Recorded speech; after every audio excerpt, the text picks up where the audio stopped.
बाबा बैद्यनाथ प्रसिद्ध तीर्थ स्थलों और 12 ज्योतिर्लिंग में से एक है।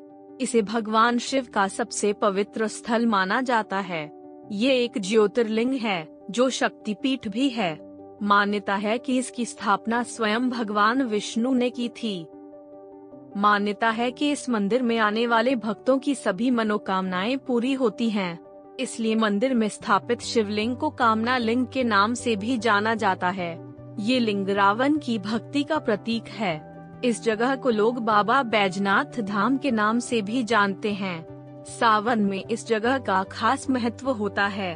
पूरे 1 महीने तक यहाँ श्रावणी मेला लगता है। सावन के महीने में दूर दूर से लोग कांवड़ लेकर बाबा के धाम पहुँचते हैं और गंगा जल चढ़ाकर उनका आशीर्वाद प्राप्त करते हैं।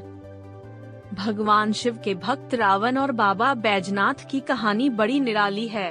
पौराणिक कथा के अनुसार दशानन रावण भगवान शंकर को प्रसन्न करने के लिए हिमालय पर तप कर रहा था। वह एक एक करके अपने सिर काटकर शिवलिंग पर चढ़ा रहा था। 9 सिर चढ़ाने के बाद जब रावण 10वां सिर काटने वाला था तो भोलेनाथ ने प्रसन्न होकर उसे दर्शन दिए और उससे वर मांगने को कहा।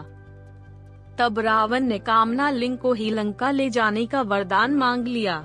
रावण के पास सोने की लंका के अलावा तीनों लोकों में शासन करने की शक्ति तो थी ही, साथ ही उसने कई देवता, यक्ष और गंधर्वों को कैद करके भी लंका में रखा हुआ था। इस वजह से रावण ने ये इच्छा जताई कि भगवान शिव कैलाश को छोड़ लंका में रहें। महादेव ने उसकी इस मनोकामना को पूरा तो किया पर साथ ही एक शर्त भी रखी। उन्होंने कहा कि अगर तुमने शिवलिंग को रास्ते में कहीं भी रखा तो मैं फिर वहीं रह जाऊंगा और नहीं उठूंगा। रावण ने शर्त मान ली। इधर भगवान शिव की कैलाश छोड़ने की बात सुनते ही सभी देवता चिंतित हो गए। इस समस्या के समाधान के लिए सभी भगवान विष्णु के पास गए। तब श्री हरि ने लीला रची। भगवान विष्णु ने वरुण देव को आचमन के जरिए रावण के पेट में घुसने को कहा। इसलिए जब रावण आचमन करके शिवलिंग को लेकर श्रीलंका की ओर चला तो देवघर के पास उसे लघु शंका लगी। ऐसे में रावण एक ग्वाले को शिवलिंग देकर लघु शंका करने चला गया। कहते हैं उस बैजू नाम के ग्वाले के रूप में भगवान विष्णु थे। इस वजह से भी यह तीर्थ स्थान बैजनाथ धाम और रावणेश्वर धाम दोनों नामों से विख्यात है। पौराणिक ग्रंथों के मुताबिक रावण कई घंटों तक लघु शंका करता रहा, जो आज भी एक तालाब के रूप में देवघर में है। इधर बैजू ने शिवलिंग को धरती पर रखकर इसे स्थापित कर दिया।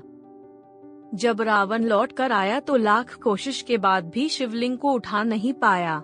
तब उसे भी भगवान की यह लीला समझ में आ गई और वह क्रोधित शिवलिंग पर अपना अंगूठा गड़ाकर चला गया। उसके बाद ब्रह्मा, विष्णु आदि देवताओं ने आकर उस शिवलिंग की पूजा की। शिवजी का दर्शन होते ही सभी देवी देवताओं ने शिवलिंग की उसी स्थान पर स्थापना कर दी और शिव स्तुति करके वापस स्वर्ग को चले गए। तभी से महादेव कामना लिंग के रूप में देवघर में विराजते हैं।